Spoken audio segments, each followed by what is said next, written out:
আসসালামু আলাইকুম, welcome to my channel. আজকে আলোচনা করব ভিক্টোরিয়ান এজ নিয়ে। এই ভিক্টোরিয়ান এজ শুরু হয় 1837 সালে এবং শেষ হয় 1901 সালে। যখন কুইন ভিক্টোরিয়া ইংল্যান্ডের রানী হন তখন থেকে এই ভিক্টোরিয়ান এজটা শুরু হয়।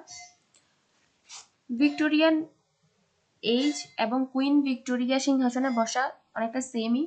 The Victorian period of literature roughly coincides with the years that Queen Victoria ruled Great Britain and its empire. যখন মানে ভিক্টোরিয়ান পিরিয়ড এবং কুইন ভিক্টোরিয়ার গ্রেট ব্রিটেনের রানী হওয়া অনেকটা সেমই। The literature of the Victorian age entered a new period from after the romantic revival. Victorian এজে আসার পরে একটা নতুন পিরিয়ডের শুরু হয়। The literature of this era was preceded by romanticism and was followed by modernism or realism. যদিও Victorian এজটা প্রসিডেড হয় রোম্যান্টিসিজম দ্বারা এবং এটা কিন্তু ফলোড হয় মডার্নিজম অ্যান্ড রিয়ালিজম দ্বারা। এই ভিক্টোরিয়ান পিরিয়ডে মানুষ অনেক বেশি রিয়ালিস্টিক হয়ে ওঠে। তখন তারা রোম্যান্টিক চিন্তাধারা করতে পছন্দ করে না, বাস্তববাদী চিন্তাভাবনা করতেই বেশি পছন্দ করত। অবশ্য তাদের যে পারিপার্শ্বিক অবস্থা, ইন্ডাস্ট্রিয়াল রিভলিউশন এবং সবকিছু কিন্তু তাদেরকে রিয়ালিস্টিক হতে বাধ্য করেছিল। এই ভিক্টোরিয়ান এজের একটা ব্যাকগ্রাউন্ড রয়েছে, historical background. In the year 1837, Queen Victoria ascended the throne of Great Britain and Ireland and succeeded William the Fourth. এখানে কি হয়, কুইন ভিক্টোরিয়া কিভাবে ইংল্যান্ডের রানী হন? জর্জ দ্য থার্ড, রোম্যান্টিক পিরিয়ডে জর্জ দ্য থার্ড থাকে যে রাজা, এরপরে তার ছেলে আসে জর্জ দ্য ফোর্থ এবং পরবর্তীতে উইলিয়াম দ্য ফোর্থ আসে রাজা হয়ে।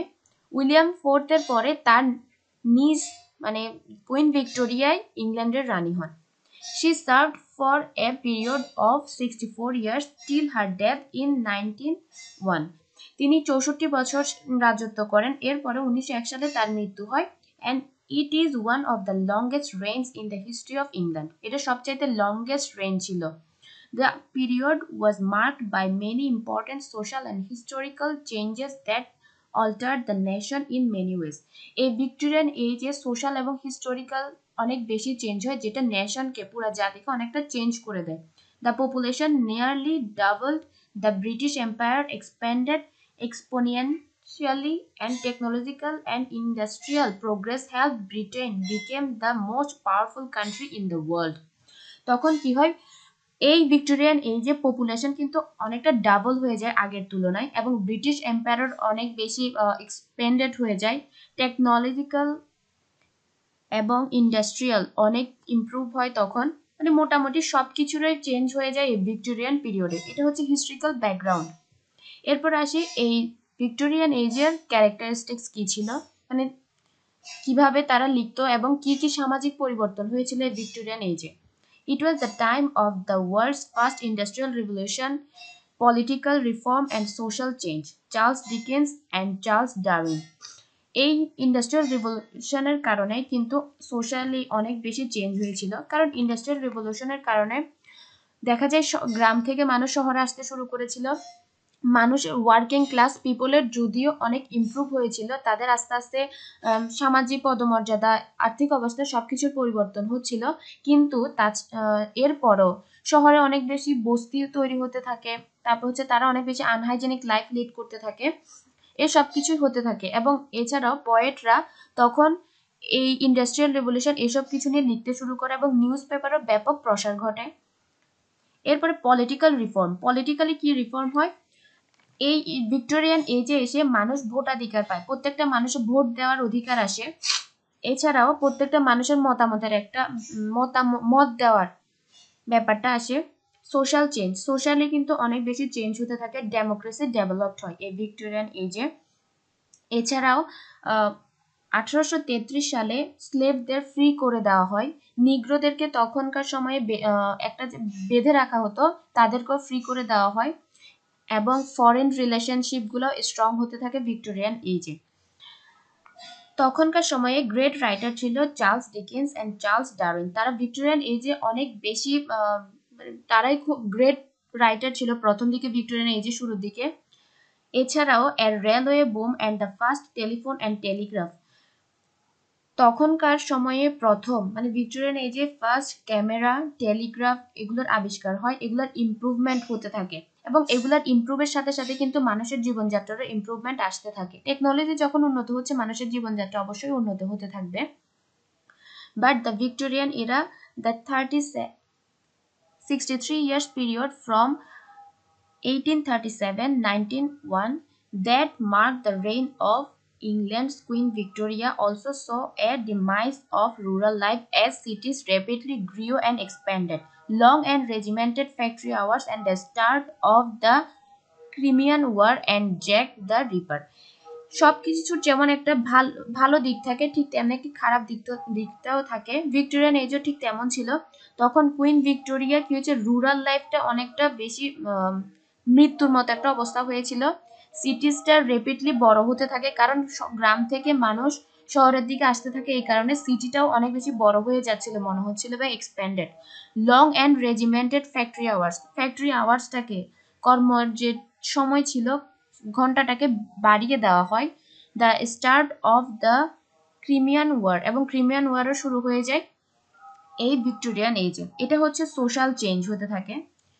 এছাড়াও তখন এই ভিক্টোরিয়ান এজে পোয়েট্রির উন্নতির থেকেও নোবেলের বেশি উন্নতি হয়ে থাকে। এতক্ষণ যা আলোচনা করছি সেটা হচ্ছে সামাজিক কি পরিবর্তন এসেছিল, এখন আলোচনা করছি যে লিটারেচারের কি পরিবর্তন আসে।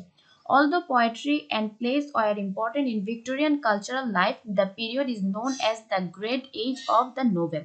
এই ভিক্টোরিয়ান এজটাকে নোবেলের জন্য অনেক বেশি জানা যায়। The serial form of publishing in which installments of a novel were released at regular intervals and encouraged engaged audiences. এই ভিক্টোরিয়ান এজের সময় অনেক বেশি প্রিন্টিং প্রেস, তারপর হচ্ছে নিউজ পেপার, এসব কিছুর উন্নতি হতে থাকে। এসব কিছু উন্নতি হওয়ার কারণে কিন্তু অডিয়েন্স যারা থাকে তারা অনেক বেশি এনকারেজড হয় এবং তারা অনেক বেশি আত্মসচেতন হয়ে ওঠে। Victorian books are also famously long, কিন্তু ভিক্টোরিয়ান এজের যে নোভেলগুলো ছিল সে নোভেলগুলো অনেক বড় ছিল। In part this was because improvements in paper making and printing technology made printing books much cheaper. এটার কারণ হচ্ছে কি, পেপার মেকিং এবং প্রিন্টিং টেকনোলজির অনেক বেশি উন্নতি হওয়ার কারণে বুকের যে প্রিন্টিং মানে বইয়ের যে প্রিন্ট করা হতো এটা অনেক বেশি সস্তা হয়ে যায়, যার কারণে মানুষ অনেক বড় বড় লম্বা লম্বা নোভেল লিখতে পারতো, যা আগেকার সময়ে সম্ভব হতো না। তখনকার সময়ে অনেক বেশি উন্নতি হয় ড্রামাটিক মনোলগে। এই ড্রামাটিক মনোলগ উন্নতির ক্ষেত্রে রবার্ট ব্রাউনিং অনেক বেশি ভূমিকা পালন করেন। তিনি ফার্স্ট ড্রামাটিক মনোলগে রাইটিং স্টার্ট করেন। Victorian poets also developed a new form called the dramatic monologue, in which a speaker recites the substance of the poem to an audience within the poem itself. Robert ব্রাউনিংস my last duchess. Victorian এজের এই যে dramatic মনোলগের উন্নতি হয় এবং এটার সবচাইতে বেশি ভূমিকা পালন করে Robert Browning. The last duchess, my last duchess পোয়েমের মধ্যে আমরা দেখতে পাই এই ড্রামাটিক মনোলগের প্রয়োগ। ড্রামাটিক মনোলগের মধ্যে দেখা যায় স্পিকার থাকবে যে পোয়েমটাকে নিজের সবাইকে বলে শোনাবে এমন। আলফ্রেড লর্ড টেনিসন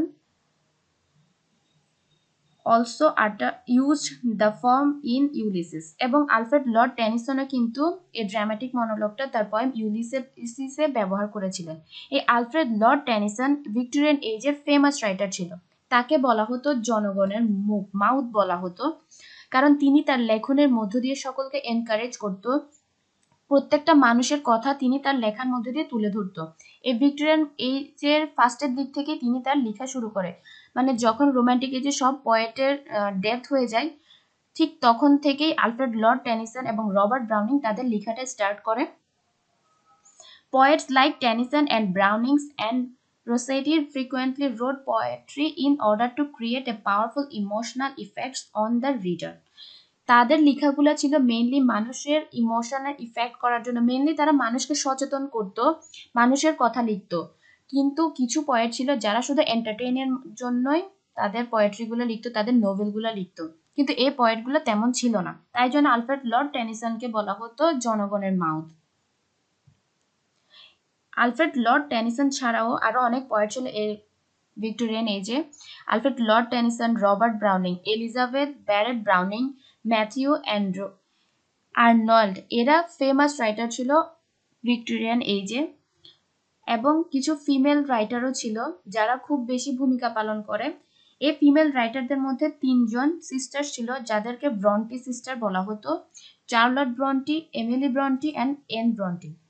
এই 3জন সিস্টার্স যদিও অনেক বেশি নোবেল লিখেননি, কিন্তু তারপরে তাদের এক একটি নোবেল অনেক বেশি ফেমাস ছিল, প্রত্যেকেরই একটা একটা নোবেল অনেক ফেমাস ছিল। এছাড়াও ভিক্টোরিয়ান এজের একটা বৈশিষ্ট্য ছিল, তখনকার সময়ের ফিমেল রাইটাররা তাদের নিজের নামে তাদের লেখাগুলো পাবলিশ করতে পারতো না, অন্য নাম ইউজ করতে হতো। কিন্তু যদিও অনেক বেশি সোশ্যালি ইমপ্রুভমেন্ট হচ্ছিল, সবকিছুর ইমপ্রুভমেন্ট হচ্ছিল, কিন্তু মহিলাদেরকে বিভিন্নভাবে ডমিনেট করা হচ্ছিল, তাদেরকে একটা রেস্ট্রিকশনে রাখা হচ্ছিল, কারণ তারা নিজেদের নামে তাদের লেখাগুলো পাবলিশ করতে পারতো না, অন্য নামে লিখতে হতো। এবং আরেকজন ফিমেল রাইটার ছিল ম্যারি অ্যান ইভান্স, যিনি জর্জ এলিয়ট নামে তার লেখাগুলো প্রকাশ করতেন। এরাই হচ্ছে তখনকার সময়ে ফেমাস রাইটার। এবং এছাড়াও ভিক্টোরিয়ান এজে নোবেলের অনেক বেশি ইমপ্রুভমেন্ট ঘটে, সেফ ওয়ার্ক প্লেস হয়, স্যানিটারি রিফর্ম হয়, ইউনিভার্সাল এডুকেশন এবং কালচারাল রিফর্ম সবকিছুই আমরা এই ভিক্টোরিয়ান এজে দেখতে পাই। এবং এটাই ছিল হিস্ট্রিতে সবচাইতে বেশি লংগেস্ট রেইন ছিল। আশা করি আপনারা বুঝতে পেরেছেন, যদি কোনো কিছু বাদ পড়ে যায় তার জন্য দুঃখিত। ধন্যবাদ সবাইকে।